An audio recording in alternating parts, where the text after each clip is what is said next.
नोंथाङा गावनि फेभरेट श' नायनायाव स्ल' इन्टारनेट स्पिडनि थाखाय बानायफैबाय नामा?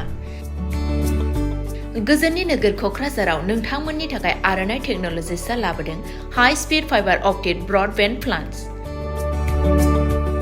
मात्र 399 रां पार मान्थआवनो नोंथांमोना आनइन्टाराप्टेड स्ट्रीमिंग, गेमिं, आपल'ड, डाउनल'ड आरो ब्राउजिं खालामनो हागोन।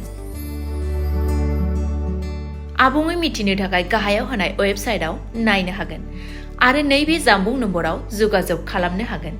जानबुं नङा जाबाय 8812989283 नङाब्ला 8099554827।